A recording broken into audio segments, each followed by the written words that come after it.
A city in silence, Jerusalem lay in ruin. The streets were quiet, not from peace, but from sorrow. The people had suffered war, desolation, famine. A woman named Zeliah, once known for her joyful singing in the temple courts, now sat in the dust, her clothes torn, her face weary. She whispered to herself, "These two things are come unto thee. Who shall be sorry for thee? Desolation and destruction, and the famine, and the sword." Zeliah felt forgotten. No one came to comfort. Her children, once playing in the courtyards, were scattered and gone. She had drank deeply of sorrow, the very cup of God's judgment. The cup of trembling. Zeliah remembered the prophet's words from long ago. "Thou hast drunk the dregs of the cup of trembling, and wrung them out."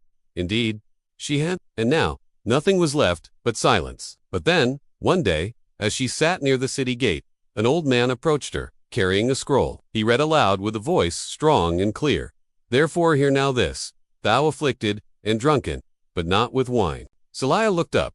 Others gathered around. The prophet continued, "Thus saith thy Lord the Lord, I have taken out of thine hand the cup of trembling." Hope stirred. "Thou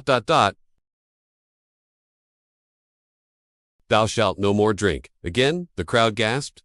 Could it be? The time of suffering, was it truly ending? The shift of judgment. Then the prophet spoke the most startling words of all. "But I will put it into the hand of them that afflict thee." Zeliah trembled not from fear, but God had seen their tears.